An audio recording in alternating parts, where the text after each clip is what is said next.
أهلا بكم في بودكاست ديوان أحمد المسلماني. عام 1820 بدأ القرن التسعة عشر إلى 1920 حسب بعض المؤرخين، وقالوا إن هذا القرن من 1820 ل 1920 القرن البريطاني، ومن 1920 إلى 2020 القرن الأمريكي. فلمن القرن اليوم؟ البعض بيقول القرن الأمريكي الثاني، البعض بيقول القرن الصيني الأول. الرئيس الأمريكي باراك أوباما كان بيقول هو نتيجة المنافسة بين الطرفين. في نفس السياق لما نشوف مسيرة الغرب والحرب، الجانب الإنساني من السياسة، بنشوف منذ حرب 30 عاما وحرب 100 عام، الحروب النابليونية، الحرب العالمية الأولى من 14 ل 18، الحرب العالمية الثانية 50,000 ساعة قتل 70 مليون إنسان. وبالتالي الجانب الإنساني والحضاري رغم كل هذا التقدم موضع مساءلة. ومن جانب ثالث حركة العلم في العالم، من جاليليو كوبرنيكوس اللي قالوا كلام مختلف عما كان في العصور الوسطى، مرورا بتشارلز داروين وكتاب أصل الأنواع، وصولا إلى الآن البيولوجيا التطورية والحاجات العلمية اللي احنا شايفينها من الذكاء الاصطناعي إلى غيره. صخب في هذا العالم، صخب في العلم، في الفلسفة، صخب ثقافي، صخب إعلامي، وبالتأكيد صخب سياسي. لمناقشة حالة الصخب هذه بهدوء مع المفكر المصري الدكتور مصطفى حجازي، المستشار السابق لرئيس الجمهورية. أهلا وسهلا يا فندم، شرفتنا. أهلا بيك أحمد. أهلا عايزين نتكلم في اللي احنا قلناه في المقدمة، حالة الصخب والنظام العالمي الجديد. يعني تقريبا ما فيش ندوة أو مؤتمر تخص السياسة أو تخص العالم إلا وهذا المصطلح موجود، على الرغم أنه هو مصطلح قديم إلا أنه متجدد. كيف ترى الجدل بشأن النظام العالمي الجديد وما حول المصطلح؟ يعني هو تقديري عشان نقدر نصل إلى الحقيقة وليس فقط التعامل مع الواقع الموجود، لدي تصور أن احنا يلزم أن نؤنسن الفكرة ونؤنسن الطرح ونؤنسن الصراع، لأننا لو لم نؤنسن هذه الثلاثية سننتهي إلى تعامل مع ما أسميه أنا واقع صناعي ممسرح. فالتصور أن هناك نظام عالمي عبارة عن مجموعة من الأقطاب القوية عسكريا التي تستطيع أن تقهر أقطابا أخرى أو تهيمن على العالم، وكما تفضلت حضرتك في المقدمة في الحديث عن القرن البريطاني والقرن الأمريكي، واللي هي ما تسمى باللاتينية مرحلة أو فترة السلام البريطاني أو فترة السلام الأمريكي، باكسا بريتانيكا وباكسا أمريكانا، واللي بمثلها في التاريخ كان هناك باكسا رومانا وكان هناك باكسا إسلاميكا إلى آخره، اللي هي فترات السلام، أن كان هناك إمبراطورية ما تستطيع أن تضبط سلام العالم. هذا في تقديري طرح جيد وصحيح ورصين، ولكنه يعني يتعامل مع جزء من الصورة. حقيقة الصورة أننا لدينا إنسان يتطور، هذا الإنسان يتطور على مستوى وجدانه وعقله وتعامله مع فكرة وجوده في الحياة، وهذا هو التغير الحقيقي الذي يلزم أن نرصده ونتعامل على أساسه. وبالتالي من هذه الزاوية ما أرى الآن وما كان قبلا هو ليس تغيير في نظام عالمي بقدر ما هو تسليم وتسلم بين إنسانيتين. هناك إنسانية وصلت إلى نقطة نسميها تشبع، نقطة هرم، نقطة شيخوخة، وتسلم إنسانية أخرى. هذه الإنسانية نستطيع أن نعرفها من خلال الأنساق المعرفية للبشر منذ نشأة التاريخ، بمعنى أنه كان لدينا العصر ما قبل الحجري، ثم يوجد ما يسمى النسق الزراعي أو قبله نسق الرعي والصيد، ثم نسق الزراعة، ثم النسق الصناعي الذي يعرف به القرن ال19 وقبله قليلا القرن ال18، ثم ما بعد عصر الصناعة ينتهي عصر الصناعة فعليا بحادث يبدو سياسي لكن هو في واقعه إنساني جدا، هو سقوط حائط برلين.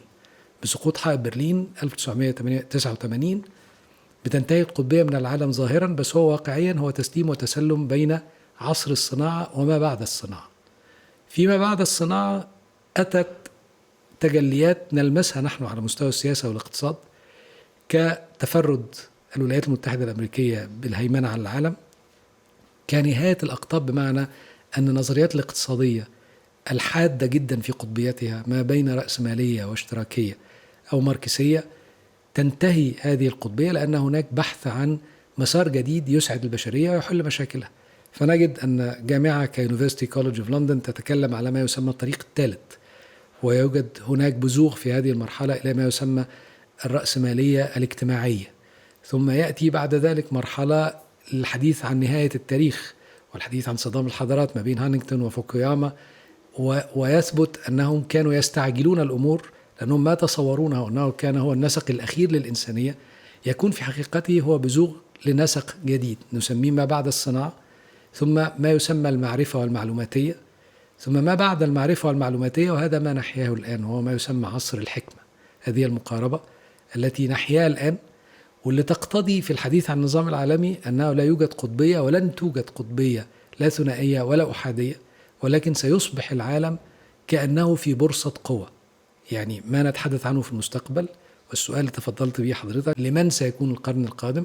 القرن القادم لمن يملك سهما قويا في بورصة القوة يستطيع أن يثبت قوته به كل يوم. وسهم القوى الجديد بالمناسبة ليس كسهم القوى في القرن ال19، هو سهم اقتصادي وعسكري، فمن يملك الأساطيل والقدرة على المكر السياسي كإنجلترا أو بريطانيا في وقتها يستطيع أن يحكم العالم. لا، لدينا الآن من يملك التكنولوجيا على نحو ما، من يملك القدرة على تطوير التكنولوجيا والعلم. الجديد في هذا النسق الإنساني أن ما كان يستغرق قرن من الزمان، أو في الحقيقة قبله بقى ما قبل الصناعة كان يستغرق عدة قرون لكي تكتشف الإنسانية فيها أنها تحتاج إلى تغيير أو أنه قد سقط بالكلية. ولهذا لا نجد يعني أي استغراب في أن مع إرهاصات نهاية عصر الزراعة وتجليات الصناعة الأولى بدأ ظهور حد زي توماس هوبز بيتكلم على فكرة الدولة وبيتكلم على ليفايثن. نجد أن مفكرين فرنسا كلهم بيبتدوا بيتكلموا من ميرابو لجون جاك روسو للكاتب أو يعني المفكر الأشهر هو مونتسكيو في حديثه عن روح القوانين، وفكرة اللي هو أنا بعتبره التجلي الأكثر رقيا لحديث هوبز عن ليفايثن والدولة القامعة والقابضة والقادرة على ضبط النظام، أنه يتحدث أن هذا القمع وهذا الطائر الخرافي هو القانون في الحقيقة. هذه تجليات انتقال إنسانية لإنسانية أخرى، من إنسانية الزراعة إلى إنسانية الصناعة. بمثلها نحن الآن نحيا تجليات التحرك من إنسانية ما بعد الصناعة وما بعد المعلوماتية إلى عصر الحكمة، اللي هو تجلياته بقى في الحقيقة الثورة التكنولوجية التي نحياها، الحديث عن الذكاء الاصطناعي، الحديث عن فكرة أن البشر الآن الفيض المعلوماتي الذي يوجد لديه هو يقربه بمدرج كده، بسلم بيحصل بيتحرك به من المعلومة إلى مدرج المعرفة، ومن المعرفة للفهم، ومن الفهم للحكمة. وهذا أصبح أمرا متاحا وليس حكرا لا لسلطة، والسلطة هنا بمعناها الأوسع، لا لسلطة دولة ولا سلطة رجال دين ولا سلطة إمبراطورية كبرى. هذا أمر مشاع للجميع، ونلمس هذا ونراه في التعاطي مع القضايا الكبرى التي تجري حولنا، بما فيها قضايا الحرب والسلام والقتل الذي يجري حولنا. أن تعامل شعوب العالم معها الآن لا يأتي على خلفية السردية التي تقدم له بشكل مباشر. هو يملك سرديته، هو يخلق سرديته، هو يستطيع أنه يقول ما لديه. هذا يختلف من شعب إلى آخر ظاهرا في أن هناك من يخلى بينه وبين حرية تعبيره ومن يقمع على حرية تعبيره، إنما في النهاية السردية موجودة. يعني السردية موجودة في داخل كل إنسان الآن، على عكس ما كان الأمر قديما. يعني الإنسان في قديم كان يهجع إلى الأسطورة، كان يهجع إلى فكرة الحواديت، إلى من يعني يأخذ بيده إلى سردية ما. لكن الآن السردية موجودة غالبا في قلب كل عاقل يستطيع أن يقرأ الواقع حواليه بأقل أدوات ممكن. وهذا تغير في الحقيقة يعني لو وعيناه هو جوهر الإنسانية الجديد.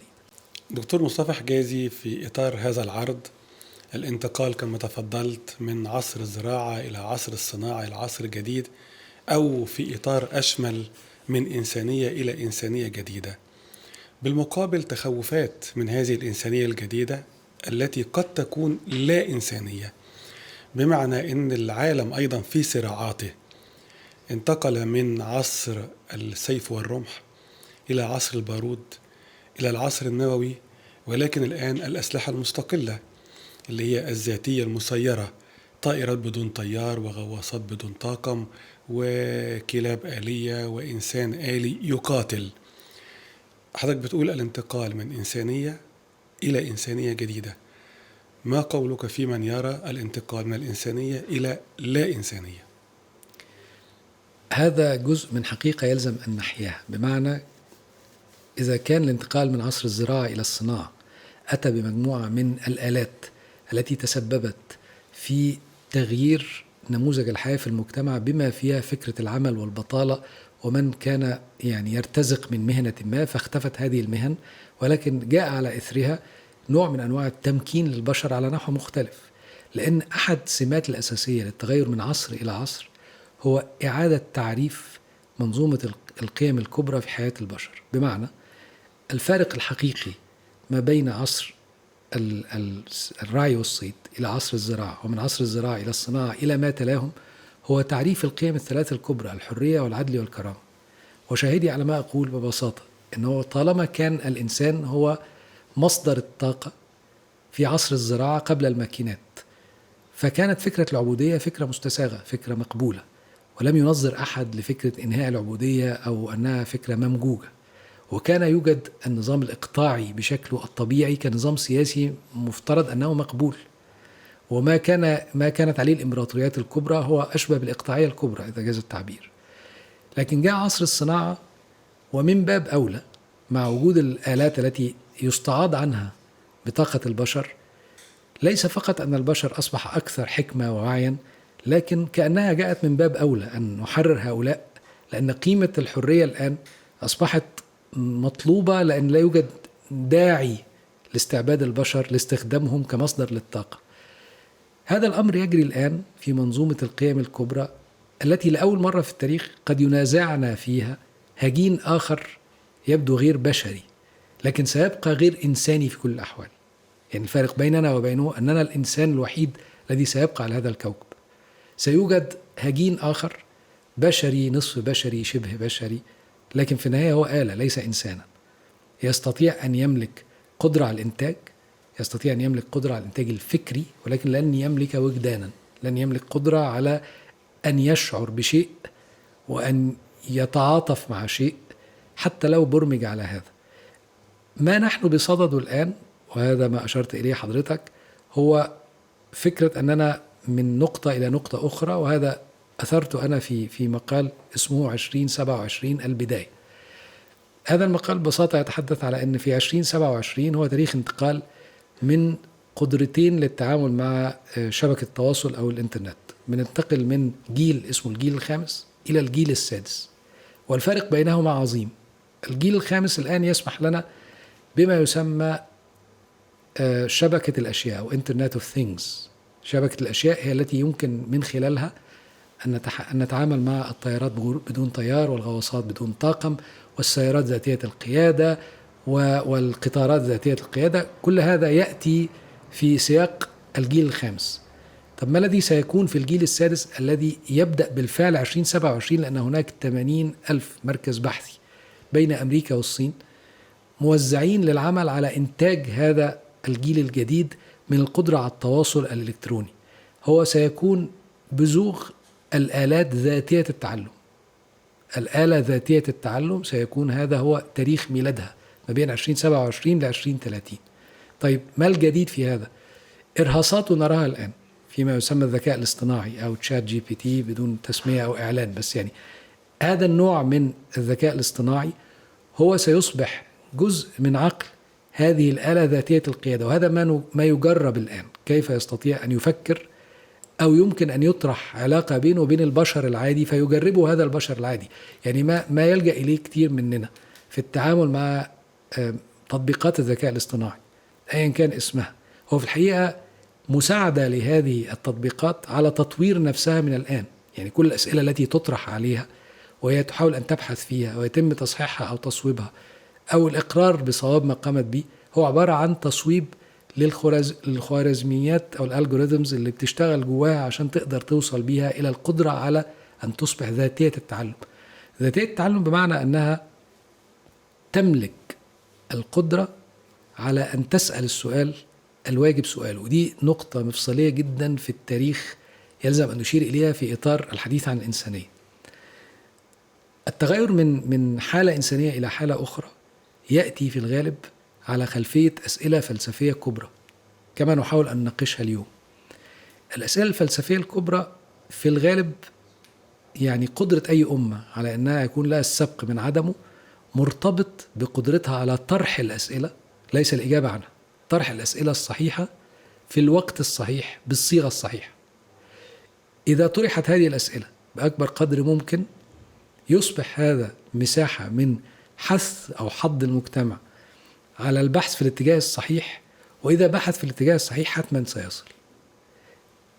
السباق الآن بيننا وبين هذه الآلات أنها هي تدخل هذا الصراع أو هذا المضمار معنا. سنكون نحن بنسأل هذه الأسئلة بجانب فلسفي ضروري أن احنا نسأله، وستسأله هي بشكل علمي رتيب من خلال خوارزمياتها. والفرق بيننا وبينها أن هناك مجموعة من الأسئلة هي لن تستطيع الإجابة عنها، وإن حجتنا في السرعة، وإن استطاع أن تحجنا في السرعة أو في القدرة على دقة المعلومة في بعض الأحوال، لكن هناك أسئلة كبرى هي لن تكون قادرة على الإجابة عنها. في إطار الحرب والتدمير وما شابه، هناك سؤال يلزم أن نسأله الآن. العالم في مكان كان ينبني على فكرة هيمنة القوة، الهيمنة المطلقة للقوة، أن صاحب القوة بالتعريف القديم القوة الصلبة في أغلب الأحوال، ثم انتقل الأمر إلى تعريف القوة الناعمة، وبدأ ذلك جليا في الحضارة الأمريكية أو في التجربة الأمريكية في مقابل تجارب أخرى استطاعت من خلال تقديم تصور لحلم أمريكي هو عبارة عن عنوان القوى الناعمة الأمريكية، أن يضاف إلى قوتها هذا النوع من القوة التي تجعلها قادرة على الهيمنة. السؤال الآن الذي يلزم أن يسأل: من يريد السبق في المستقبل ويريد لسهم قوته أن يكون سهما مكتملا، ما نوع الأسئلة التي يلزم أن يسألها ليعرف ما يلزمه أن يجيب عليها، ومن ثم موقعه في الإنسانية القادمة؟ دكتور مصطفى حجازي، حضرتك قلت لي إن في كتاب قادم بنهنئ بهذا الكتاب: العلم والوحي والفلسفة. عنوان رائع يعني وكافي لنجاح هذا الكتاب إن شاء الله، لأنه نؤكد أن في مضمون قيم: العلم، الوحي، الفلسفة. اعتبرهم حضرتك 3 أسئلة: سؤال عن العلم، سؤال عن الوحي، سؤال عن الفلسفة، ومقدمة عن الثلاثة. في معرض حديثنا عن التغير من إنسانية لإنسانية، أنه كان هناك بعض الأفكار بنت العصر الخاص بها، وكان يؤسس لها على خلفية النسق الخاص بهذا العصر. بمعنى لو أخذنا عصر الصناعة وهو الأكثر وضوحا في هذا، عصر الصناعة العبقرية التي كانت موجودة فيه والذي أتى به يعني كفتح عظيم هو ما يسمى خط الإنتاج أو الأسمبلي لاين. وخط الإنتاج كانت يعني السبق فيه والعبقرية فيه مقارنة بما سبق أنك تستطيع أن تنتج أكبر قدر من المنتجات المقولبة بأكبر في أسرع وقت ممكن ودون أخطاء في يعني في شكلها، يعني هي مقولبة، هي متطابقة. وهذا كان ما تبشر به الصناعة وما ترى أنه الفتح العظيم التي أتت به. لم تسلم المنظومة الإنسانية والفكرية والسياسية من هذا، وبالتالي حين نرى الحزب السياسي اللي هو يفترض ابن بار العصر الصناعة في التجلي السياسي له، في تقديري أو كما أسميه هو عبارة عن خط إنتاج أيديولوجي، والأيديولوجيا ذاتها هي عبارة عن الخطة الإنتاجية التي كان يراها طرف ما من وجهة نظره لإنتاج منتجات أيديولوجية متطابقة. فلم يوجد بأس في هذا الوقت أن يكون الأصل في الأمور هو حالة التطابق في الأفكار، أو سميه الالتزام الحزبي، أو سميه الالتزام الأيديولوجي، أو سميه حتى التعريفات التي سكت الأيديولوجيا في بعض الأوقات أنها ما ينوب عنك في التفكير، أنك تسلم عقلك للأيديولوجيا وهي تفكر نيابة عنك. وهذا الأمر كان واضح مرة أخرى لما نجد أن التنظيمات الفاشية كان معظمها تنظيمات تحاول حتى أن تقولب أتباعها في شكل الزي. فكان يوجد القمصان السوداء في إيطاليا، ويوجد القمصان الزرق في ألمانيا، ويوجد القمصان الكاكي لدينا في بعض التنظيمات الإسلاموية في مصر. وبالتالي فكرة القولبة كانت نسقا حاكما في عصر الصناعة. وبقي الأمر على هذا الأساس بأن الرأسمالية تعد جنتها من خلال الانضباط الأيديولوجي في إطار الرأسمالية، والماركسية والاشتراكية والشيوعية تعد جنتها هكذا. والصراع بما تجلى حتى في الخمسينيات من القرن الماضي على يد المكارثية وغيره هي فكرة أنه كان يعتبر فعلا اعتناق أيديولوجية أخرى، كأنه في عرف الدين كما نراه نحن الآن كأنه إلحاد، كأنه كفر بإله هذه الأيديولوجيا المقابلة. طيب ما الذي جرى في قضية العلم والدين إذا كان هذا ما جرى في دنيا السياسة؟ في قضية العلم والدين أصبح هناك نوع من أنواع الانبهار بالدين، الانبهار بالعلم آسف، وجاء ذلك على خلفية الثورة الفرنسية وعلى منادتها بفكرة التخلص من الإقطاع والتخلص من سلطة رجال الدين وتحرر أوروبا التي قادت العالم فكريا، ولنا أن نعترف بهذا من القرن ال15 بعد أن سلمت الأندلس تركتها لأوروبا على نحو ما، أو يعني الحضارة الإسلامية. فأوروبا وهي تقود مسيرة الحضارة الإنسانية قررت في ظل بقى نشوء العلمانية بتجلياتها وغيره أن بالضرورة العلم والدين ضدان، أن العلم والدين لا يجتمعان، وأنه من يؤمن أو من يعتنق الدين بالشكل اللي هو يعني يصل به إلى فكرة أن يكون منهجا لحياته فكرا وفعلا هو بالضرورة مخاصما للعلم. وهذا الأمر تجلى في حديث عن جاليليو وما جرى له من الكنيسة وما سبق هؤلاء ومن لحقهم من فكرة أنهم اتهموا بالتجديف والهرطقة والكفر إلى آخره، إلى أن وصلنا إلى نقدر من نسميه يعني في تقديري نبي العلم كما يراه كثير من أصحاب الفكر الإلحادي للأسف الشديد، وهو تشارلز داروين وكتاب أصل الأنواع 1859. تشارلز داروين حاول أن يجيب على سؤال مرهق للإنسانية جدا وفلسفي جدا، وحاول أن يجاوب عليه بعقلانية وعلم، لكنه انتهى إلى أنه الكتاب الذي يعين الإنسانية على البحث بعقلها صدر عقل الإنسانية، وأن الكتاب الذي يفترض أنه يحض الإنسانية على التفكير سلب حق الإنسانية في التفكير. كيف هذا؟ أنه أصبح مع الوقت كل من يريد أن يقدم العلم كقيمة حاكمة في حياتنا يستخدم كتاب داروين، باعتبار أن هذا هو الشاهد على أنه من يريد أن يقدم العلم كقيمة أساسية عليه بالضرورة أن يخاصم الدين. يعني حتى قبل العلمانية سياسيا أو غيره، لكن نتحدث على فكرة ثنائية العلم والدين. ثنائية العلم والدين أصبحت مؤسسة على هذه الحالة الضدية، أن تكون علميا يجب أن تكون داروينيا. داروينيا بالأساس. وأصبح للأسف باسم داروين أصبح يؤسس لدين جديد يقابل الدين، ويصبح حالة التعصب للداروينية كدين أكثر قسوة من التعصب للأديان سماوية كانت أو غير سماوية. يعني الحالة من التعصب، هذه الحالة من الشبق بفكرة ما والتحول إلى متعصب كاره قادر على الإيذاء لو اعتنقت هذه الفكرة، لم يتخلص منها الداروينيين، بل بالعكس يعني حولوها إلى أداة لإيذاء الآخرين. وممكن نقول مجموعة من الأسماء الشهيرة في هذا ممن سموا مجموعة الإلحاد الجديد، أشهرهم ريتشارد دوكنز وسام هاريس وآخرين، اللي عملوا مجموعات كتيرة في الحديث عن وهم الإله وجذور كل الشرور، اللي هو الحديث عن الدين في المطلق. بس هؤلاء هم يفعلوا هذا في شأن الدين، وهذا حقهم. أنا لا أصدر على حقهم على الإطلاق بالمناسبة، لأني أؤمن بأنه هي يعني التطور الإنساني يأتي على خلفية الحرية المطلقة هكذا. لكن وهو بيحاول أن يؤصل للحرية، هو صادر حرية كل من أمامه بدعوى أن هؤلاء كما كان يقال على الآخرين مهرطقين في الداروينية ومجدفين بالداروينية وكافرين بالداروينية. طيب هذه الثنائية كما اتفقنا، إذا كان في حال الصناعة لدينا فكرة أن التطابق ما بين أو أن تعطي قياد فكرك للأيديولوجيا، فكان هذا تجلي أول للصناعة، كان التجلي الثاني هو الصدام ما بين العلم والدين. والأيديولوجيا أقصد بها الفلسفة الكبرى، يعني أصبح الفلسفة تستخدم لسلب الناس عقولها على عكس ما وجدت من أجله، وفكرة حب الحكمة وطلب الحكمة إلى آخره. فأصبح لدينا الفلسفة في ردائها الأيديولوجي، ثم العلم والدين.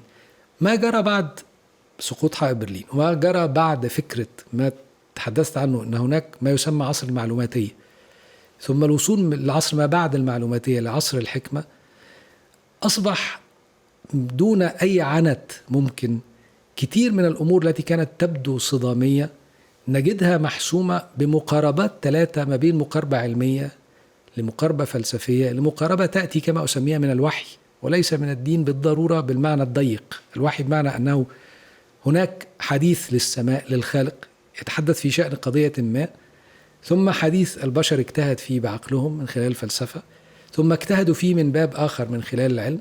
ونجد أن هذه النقاط الثلاثة لا يوجد أي صدام بينهما، وهذا هو تجلي عصر الحكمة القادم. العلم والوحي والفلسفة يوجد بينهم نوع من أنواع التناغم المطلق. والدليل على هذا احنا نتحدث الداروينية مرة أخرى، فنجد أن الحديث أن الداروينية في ذاتها هي تبدأ بالبحث في سؤال فلسفي، كيف خلق الخلق، كيف نشأ الخلق. هو سؤال فلسفي مشروع وطبيعي وضروري، وكانت الإجابة عليه إجابة علمية أو بمقاربة علمية كما أرادها داروين. ووجد في وحي السماء وقد خلقكم أطوارا. فكرة التطور إنها جزء من فكرة الخلق ذاته وفكرة خلق الكون في ذاته. أي عالم كوزمولوجيا أو عالم كونيات يستطيع أن يتحدث بتصور ما قد يكون نظريته صحيحة أو غير صحيحة، من أول الانفجار الكوني العظيم لغاية ما وصلنا إلى ما نحن فيه الآن على مدار 14 مليار سنة هي عمر الكون. ففكرة التطور هي فكرة حاكمة علما لا يستطيع أحد أن ينكرها، فكرة مقرة بالوحي أو يعني وصلت إلينا بالوحي. بقي أن يوجد هناك أو فلسفة من إطار الفلسفة ثم الوحي، يبقى أن هناك علم آخر يضع لها تصور مغاير. يوجد هذا التناغم ما بين الأمور الثلاثة. هذا الأمر أتى على خلفية 3 علماء، أحدهم بيعمل في مجال أيضا الحفريات ومجال الجيولوجيا، وآخر بيعمل في مجال التكنولوجيا المعلومات. العالم الجيولوجيا تحدث عن أن نظرية داروين بالدليل العلمي لوجود ما يسمى الانفجار الكامبري أو الكامبرياني عمره 70 مليون سنة. هذا الانفجار في علم الجيولوجيا بمعنى وجود حفريات تشي بنوع معين من الحياة في لحظة ما، أن هذه الحفريات الموجودة على بعد 70 مليون سنة مننا الآن توجد كائنات مكتملة النمو لا يمكن أن تكون أتت على خلفية طفرة تاريخية في هذه اللحظة. يعني كان قبلها هذا الأمر منقطع بالكلية ثم وجدت، وبالتالي هي قضية خلق لم توجد في أطوار مختلفة. ثم أتى عالم النظم المعلومات وقال أنه الأمر ببساطة إذا كان حديث داروين على موضوع الشفرة الجينية اللي هي أو موضوع النشوء والارتقاء، أنه الأمر بدأ من مستنقع آسن وجد فيه خلية واحدة ثم انقسمت ثم تطورت ثم تحولت إلى كائن مائي ثم كائن برمائي ثم إلى ما نحن عليه حتى يومنا هذا. إن الأمر ده يبدو كما لو كان أن الخلية تخلق نفسها بنفسها وتطور نفسها بنفسها. من حيث المعلومات الموجودة في الDNA اللي هو يعني الشفرة الجينية، الفارق ما بين أو عدد الشفرات أو عدد المعلومات، الكم المعلوماتي الموجود في شفرة جينية واحدة لمخلوق واحد لا يمكن أن يحدث على مدار عمر الكون كما أثبته هذا العالم. يعني على مدار 14 مليار سنة لا يمكن أن يوجد كم المعلومات المعقد والمركب الآن تطورا، يعني أنه يحصل بتراتبية ناهينا على أنه يحدث بهذا القدر من الدقة. وهذا ليس حديث به أي نوع من أنواع الرغبة في الانتصار للدين، هذا حديث علمي محض. يعني هؤلاء العلماء ليسوا بالضرورة لا متدينين ولا يعتنقوا دين على الإطلاق، هم علماء. الجدل علمي يعني دعنا حتى بالتسمية المباشرة التي يريدها ريتشارد دوكنز ومن مثله، هذا عالم ملحد أمام عالم ملحد، ولكن في النهاية هذا يتبنى مدخل علمي وهذا يتبنى مدخل علمي. ريتشارد دوكنز الطرح عنده هو يوجد في كتاب لديه اسمه ذا سيلفش جين أو الجين الأناني، أنه يوجد جينات من نوع معين تستطيع أن نظرية البقاء للأصلح، أنها تستطيع أن تطور نفسها بنفسها إلى أن تصل ما وصلنا إليه. وهذه نظريته، هي نظرية علمية يلزم أن يكون لها احترام طول ما هي نظرية، إنما أن تفرض وتتحول إلى دين هذا هو الأمر الذي نريد ألا يكون موجودا. بمثل هذا نرى أن قضايا كثيرة جدا، من أول قضية حقيقة الوجود الذي نحن فيه، وده أمر آخر موجود في الكتاب أيضا.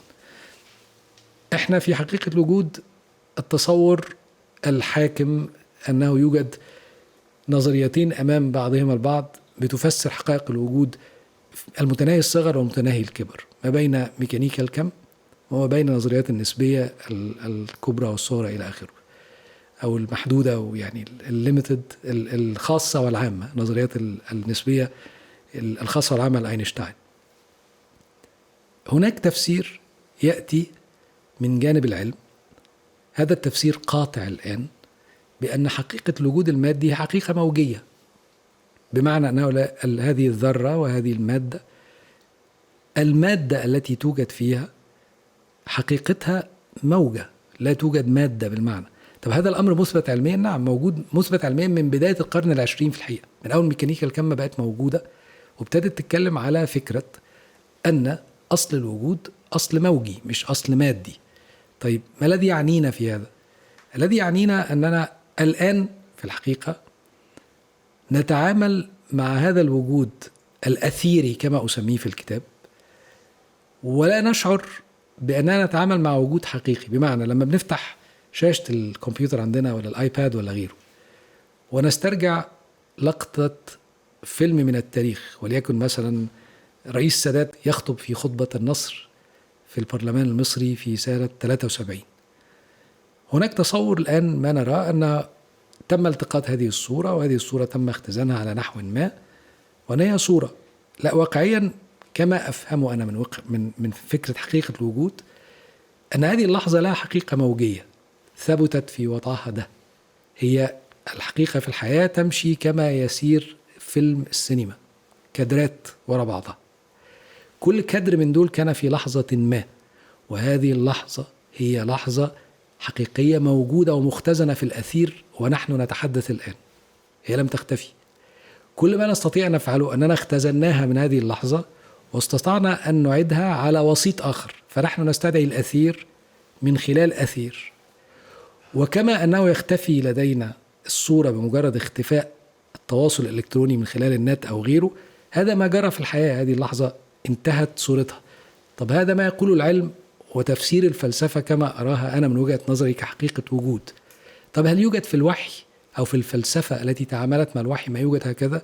يوجد واقعتين تاريخيتين في منتهى، يعني عايز أقول قد يكون العمق والطرف في ذات الوقت. في قصة شهيرة نحن نتعامل معها في قراءة القرآن، وهي فكرة انتقال عرش بلقيس للنبي سليمان. قيل في وقتها أو قيل في الآيات: قال عفريت من الجن أنا أتيك به قبل أن تقوم من مقامك. بس بعدها قال الذي عنده علم من الكتاب أنا آتيك به قبل أن يرتد إليك طرفك. التأويل التاريخي أن اللي قال الكلام ده هو آصف بن برخيا وزير سليمان عليه السلام. الطريف في التاريخ أن محي الدين بن عربي الفيلسوف الأكبر الشيخ الأكبر في كتاب الفتوحات المكية حين يفسر هذا فيقول أن كأن آصف بن برخيا قد التقط عرش بلقيس بين لحظتي وجود وعدم فأوجده بعد عدم في مكان آخر. هو بيستند إلى إيه؟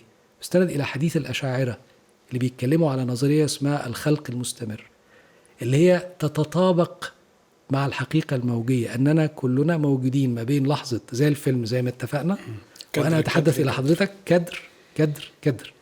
ويقول الأشاعرة ويقول المتكلمة الأوائل أن الخلق في الحياة بين خلق وعدم، بين آن وآن. يعني الفرق بين الكدر والكدر عندهم، إذا كان الدكتور زوير رحمة الله عليه يتحدث عن الفيمتو كوحدة، هناك وحدة لدى المتكلمة الأوائل أو الفلاسفة المسلمين الأوائل اسمها الآن.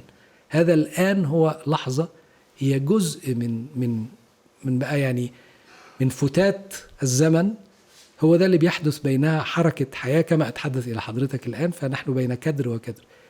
يبقى ما قالوا فيلسوف وابن عربي يعضده العلم على نحو ما بطبيعة حقيقة الوجود، يعضده حديث فلسفي من أثر الوحي مش من فراغ.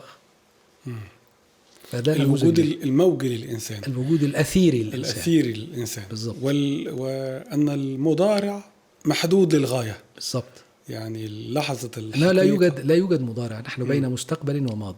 يعني في هذه اللحظة ما فيش مضارع، ما فيش آن. هو الآن يعني الآن أنا تحدثت فأصبح ماض وأستقبل لحظة أخرى. تمام. خلاص. وبالتالي لا مضارع أو نانو مضارع.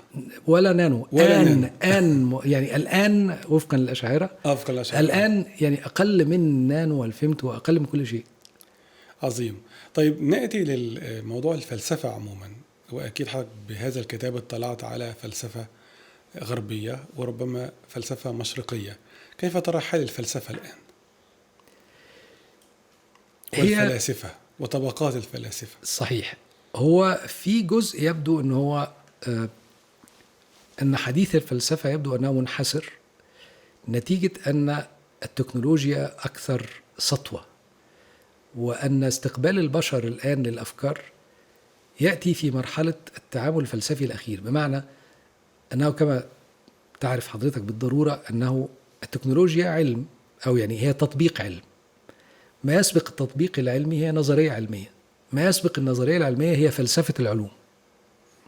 وبالتالي الفلسفة موجودة في كل لحظة. بالحديث عن الماضي والآتي، الفلسفة حاضرة في كل لحظة من لحظات وجودنا الآن. يعني بمعنى من يتحدث الآن في شأن الذكاء الاصطناعي أو الآلات ذاتية القيادة، يوجد حديث فلسفي وأخلاقي عميق جدا عن فكرة الثواب والعقاب حين يأتي هذا الأمر من آلة منزوعة الوجدان. يعني يوجد حديث فلسفي بالفعل موجود في أروقة المحافل المعنية باستشراف دور التكنولوجيا، رغم أن التكنولوجيا تبدو شيء مادي جدا. يعني حين يتحدثون عن سيارة ذاتية القيادة تسببت في حادث تصادم فقتل فيه من قتل وأصيب فيه من أصيب، على من يعود القصاص أو العقاب أو حق المجتمع أو حق هذا الشخص الذي أصيب؟ ده سؤال أساسي. صحيح. التطبيق القانوني لمثل هذه الأمور، كيف يقام العدل؟ وهنا بقى ده نقطة قد تصل بينا إلى تصور أو إلى محور آخر، وهي فكرة العدل في الحياة.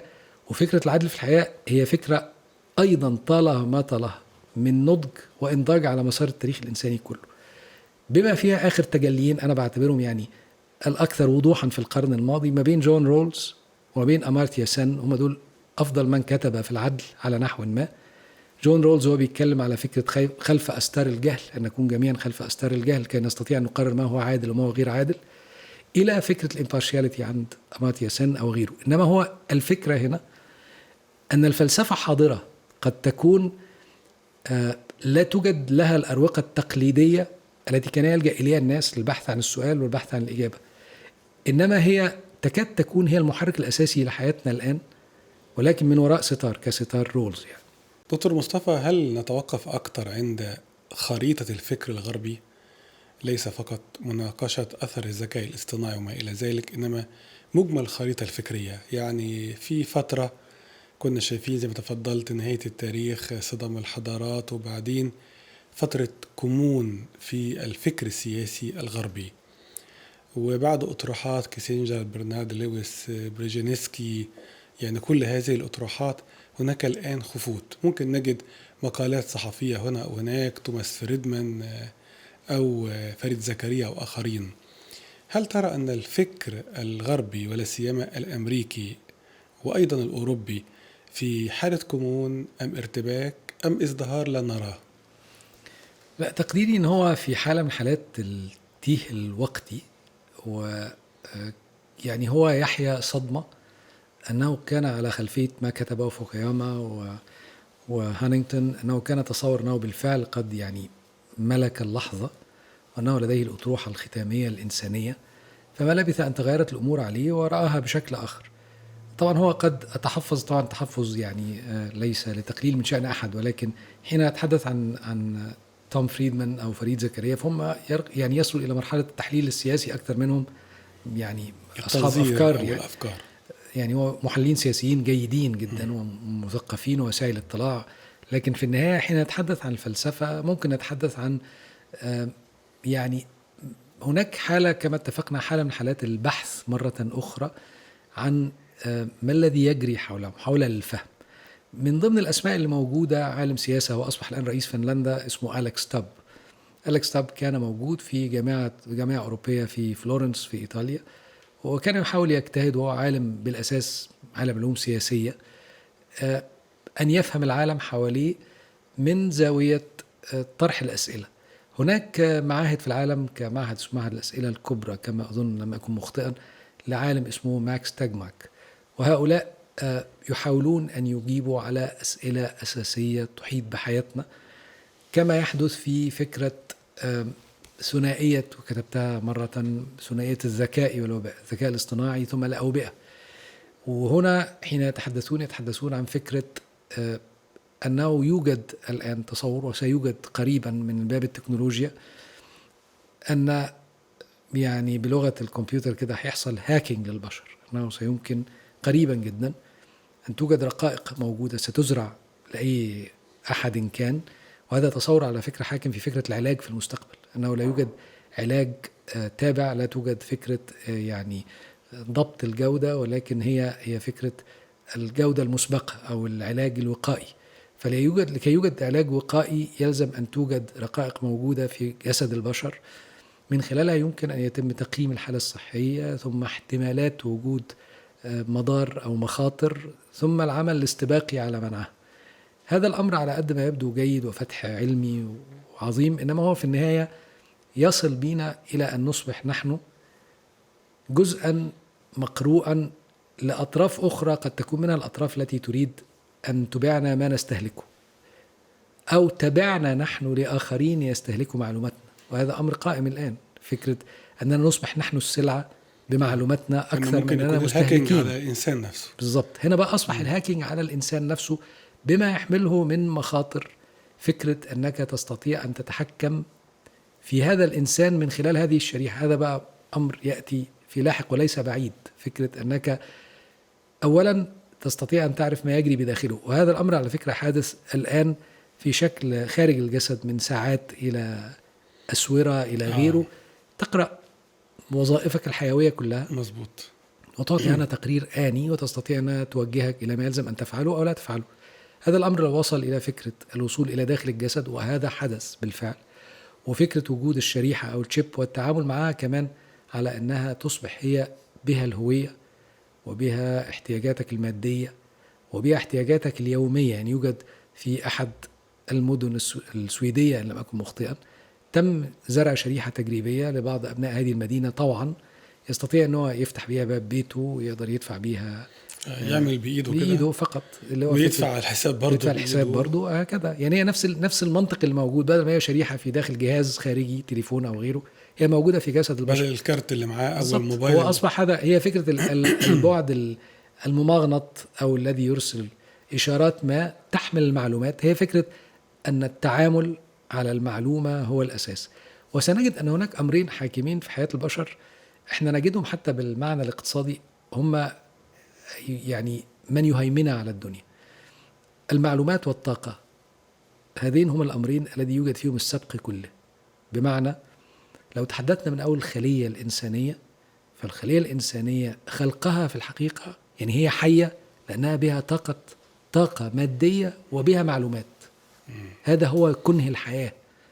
وبالتالي لما تجد أن أكثر الشركات بدون طاقة ومعلومات لا وجود. الوجود هو الطاقة والحياة بالفعل. عشان كده هي فكرة حتى الحديث عن كونها طاقة موجية ولا طاقة مادية ولا أين توجد في إطار الذرة ولا في إطار الموجة المكونة للمادة، هذا أمر أصبح لا يعنينا كثيرا. إنما طالما وجد معلومة معينة، هذه المعلومة تحدد نوع الجين، ثم طاقة معينة تحمل أو تستطيع أن تحمل هذه المعلومات على قدرة على التفاعل مع ما حولها، أصبحت هناك حياة. هذا الأمر ينسحب على فكرة تفكيرنا كأناسي في مستقبلنا، أننا نبحث عن المستقبل في سياق هذين المسارين: الطاقة والمعلومة. الطاقة والمعلومة أكبر الشركات الموجودة في الدنيا وأغناهم هي شركات الطاقة وشركات المعلومات. يعني الآن الكيانات الكبرى على مستوى العالم التي تحكم العالم بني الاقتصاد على فكرة الوجود، نفس الثنائية بالضبط. وهو موجود لدينا بالدليل المادي أن الأغنى في العالم صحيح. يعني لم يكن يتصور إنسان أن شركة تنتج مجموعة من المعلومات وأجهزة قوتها وتكلفتها مش في المادة التي توجد فيها، لكن فيما تستطيع أن توجهه وتحمله من معلومات، ثم نوع الطاقة التي تحركها.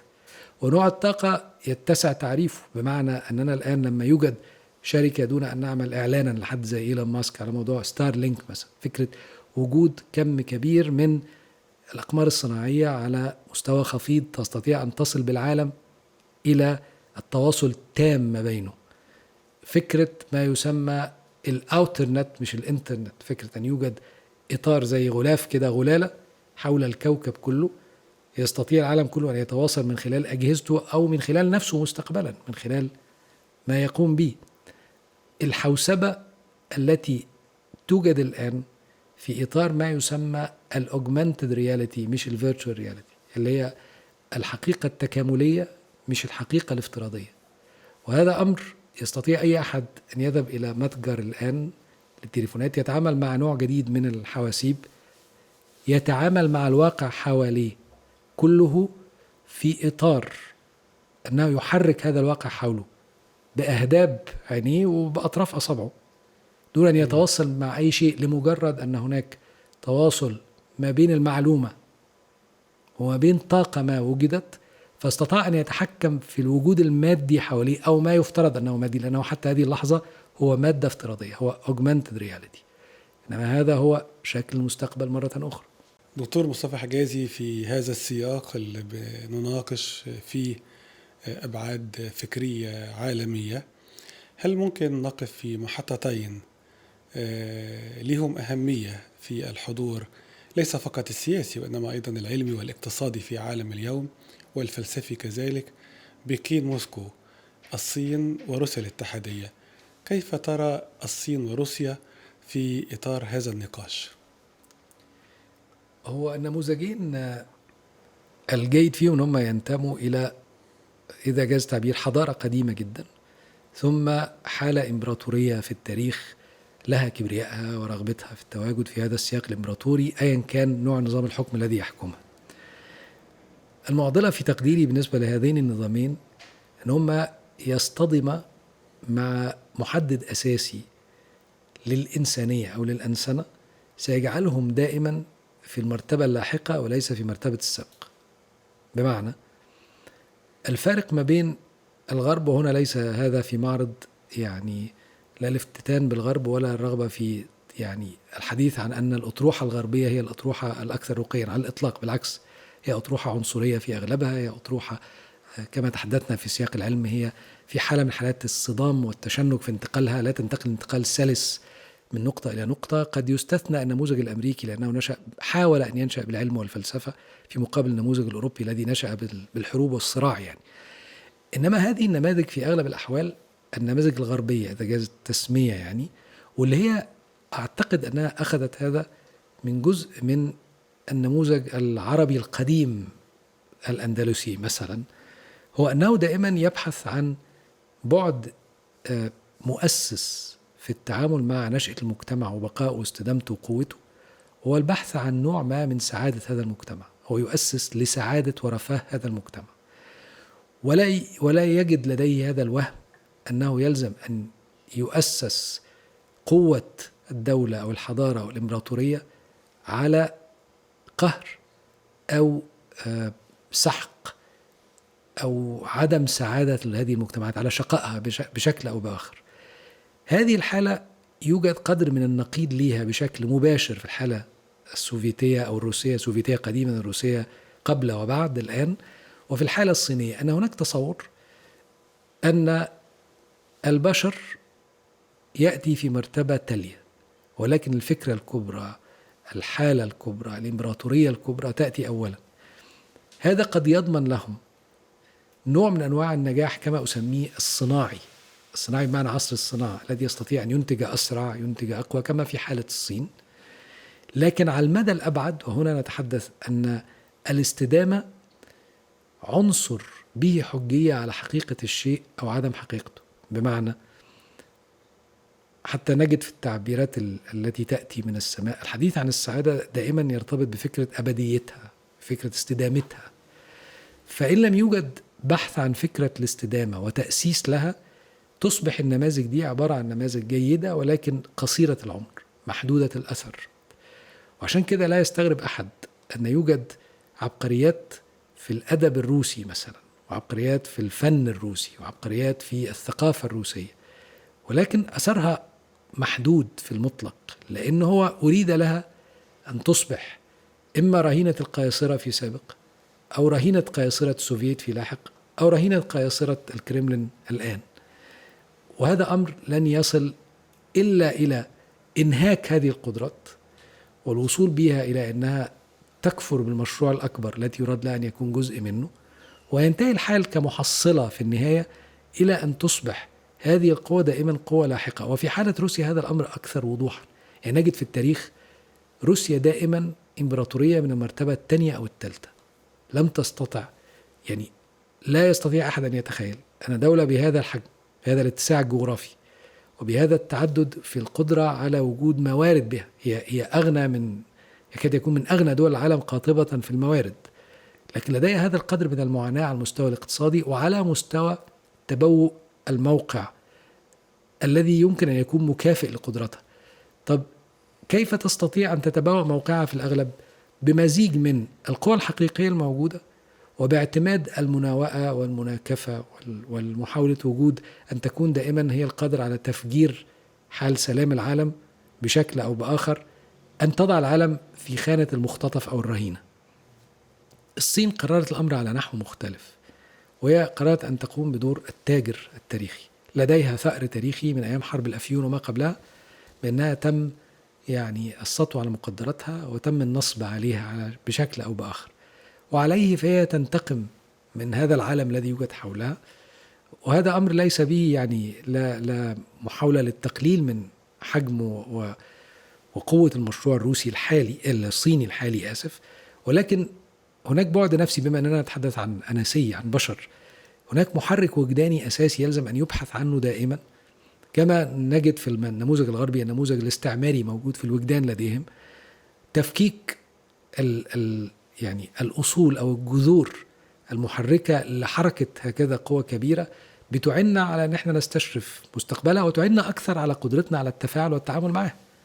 لأن لما نجد أن التصور الصيني الحاكم لن يوجد فيه بأي شكل من الأشكال أي بعد إنساني به قدر، عايز أقول، من الألفة أو الرغبة في التآلف مع المجتمعات التي تتعامل معها. هي في أغلب الأحوال تتعامل مع أرض عبارة عن أرض لسوق، تريد أن تصل من هذا السوق إلى أكبر ربحية ممكنة، وليكن ما يكون في هذا السوق بعد ذلك. لا هي معنية ولا هي، رغم أن هناك تغيير بسيط في فكرة الرغبة في نشر الثقافة الصينية على نحو ما أو غيره، وهذا أمر يجري في بعض مجتمعاتنا العربية، حتى فكرة تعلم اللغة الصينية الآن كلغة تانية. ولكن في النهاية الشكل، السياق الأوسع للنموذج سيبقى حاكما عليه بأنه يصبح دائما في مرتبة تانية. الأمر الثاني بالنسبة للصين، أن الصين حضارة أو يعني قوة ستشيخ تحت وطأة يعني احتياجاتها والتزاماتها بأكبر من قدرة نموها. يعني هي لديها شعب يتسع ويكبر، واحتياجاته تنضج وتنمو وتهرم في بعض الأحوال، وقد تصل به إلى متناقضات حقيقية في قريب. يعني زي ما حصل أنهم قرروا فكرة الطفل الواحد في مرحلة، ظن منهم بأن هذا يعني يعين على ضبط حال الانفجار السكاني، انتهى الأمر إلى مشاكل اجتماعية جمة لديهم، يعني مشاكل اجتماعية حقيقية. والمشاكل الاجتماعية لا يمكن أن يقلل من أثرها أحد على بقاء أو فناء حضارات كبرى. يعني هي القوى المادية لن تبقي أحدا إن لم يوجد حاضنة اجتماعية ونفسية وروحية قادرة على أن تصل بهذه الحضارة إلى مآلها. دكتور مصطفى حجازي، أخيرا كيف ترى خريطة الفكر في العالم العربي في هذه المنطقة المهمة من العالم؟ يعني طبعا أراها مأزومة للأسف الشديد، أراها مرتهنة، أراها بتعبير قد يكون قاسي مسجونة حالة الفكر العربي، لأن يعني المنطقة كانت لفترة لا بأس بها بعد هدوء حال نقدر نقول يعني الإبداع العربي على نحو ما في نهايات الأندلس ووجود بعض الفلاسفة القدامى، أصبحت منطقة مستوردة للفكر أكثر منها مصدرة له، وكان السبق الأوروبي موجود. حصل نوع من أنواع الانسحاق أمام هذا النوع من الاستيراد، فأصبح ما يأتي به الغرب بالضرورة أو ما يأتي به الطرف الآخر هو بالضرورة حجة علينا، فلا يلزم أن نرهق أنفسنا بالتفكير. ثم أصبح الأمر أن التفكير أصبح يعني أمر يؤثم صاحبه ويعاقب صاحبه ويكدر صاحبه بشكل نقدر نقول أكثر وضوحا، ليس بالضرورة من المجتمع، ولكن هي العلاقة التي طالت في الحديث عنها، وفكرة المثقف والسلطة في عالمنا العربي. وهذه يعني معضلة يلزم أن نفكر فيها جميعا، لأن مآل خروجنا من أزمتنا الحقيقية تبدأ بذات التراتبية التي يحل بها أي مجتمع إنساني مشاكله. تبدأ بأسئلة كبرى، أسئلة فلسفية، وهو سؤال لماذا، يليها سؤال كيفية يحله العلم أو يقدمه العلم، ثم يأتي التطبيق أو التنفيذ كنهاية. وهنا أنا ممكن أقول حادثة تاريخية يعني طريفة ممكن تشرح لنا كيف يستطيع البشر في لحظات حالكة جدا أن يوجدوا هذه الثلاثية ما بين السياسة إذا جاز التعبير، وبين العلم والفكر، وبين القوة الصلبة. لأنه في الحرب العالمية الثانية كان هناك عالم هو مشهور سمع عنه كثير اسمه آلان تورينج، الذي اخترع ما يسمى التورينج ماشين، اللي هي أصبحت هي مهد الكمبيوتر فيما بعد. آلان تورينج في لحظة ما وجد أنه لكي يستطيع أن يحل شفرة جهاز ألماني وصل بهم إلى أن يكونوا على شفا خسارة الحرب بالكامل، وكان ينهي أساطيلهم الموجودة في الأطلنطي من خلال اليو بوتس اللي هي الغواصات الألمانية الصغيرة. فكان لكي يحل شفرة هذا الجهاز الألماني الذي كان يسمى إنيجما يحتاجوا إلى وجود آلة، أو يعني أولا طلب مجموعة من عباقرة الرياضيات في المجتمع العلمي البريطاني أنهم يتقدموا لهذا. فتقدم تورينج واقترح آلته، وحين ذهب إلى أحد القائمين أو ممثلي القوى العسكرية أحد الجنرالات فسأله، قال له ماذا تريد؟ قال له أريد 100,000 جنيه استرليني لكي يعني أقوم بتصنيع هذا الجهاز. فكان رد الجنرال له يعني هل كسبت حرب من قبل أيها الفتى؟ كسبت حرب قبل كده؟ فقال له لا. قال له ما يستطيع أن ينتصر في الحرب هو النظام والالتزام والتراتبية في إطاعة الأوامر. فما كان هذا العالم إلا أن سأله طب من هو رئيسك المباشر الذي تطيع أوامره؟ قال له وينستون تشرشل رئيس الوزراء. فما كان من هذا العالم إلا أنه كتب خطابا إلى وينستون تشرشل يطلب منه الدعم. تدخل تشرشل، وهنا هذه الثلاثية أنا أقصد بتورينج العلم، تشرشل السياسة، وجنرال القوى الصلبة.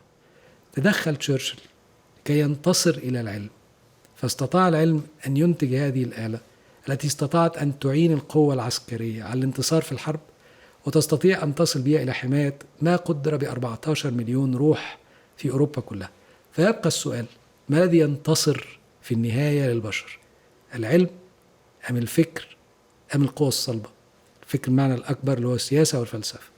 في الحقيقة هو السياسة والفلسفة هي الحكم والفيصل، هي مبتدأ الأمور.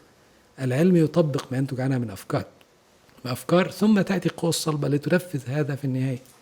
أي تصور للخروج عن هذه الثلاثية هو عبارة عن نوع من أنواع الإصرار على التعامل مع وهم باسم التعامل مع الحقيقة. دكتور مصطفى حجازي، شكرا جزيلا على هذا اللقاء. وحتى في جملة تعبر عن الجزء الأخير من الحديث: علماء الرياضيات فازوا بالحرب. صحيح. واعتبروا أن الأمر كذلك. صحيح. سعدنا بهذا اللقاء من مبتداه إلى هذه اللحظة. شرفتنا وأسعدتنا. شكرا جزيلا. وشكرا جزيلا لحضراتكم. كنتم مع بودكاست ديوان أحمد المستماني. كان ضيف اللقاء الدكتور مصطفى حجازي، المفكر المصري المستشار السابق لرئيس الجمهورية.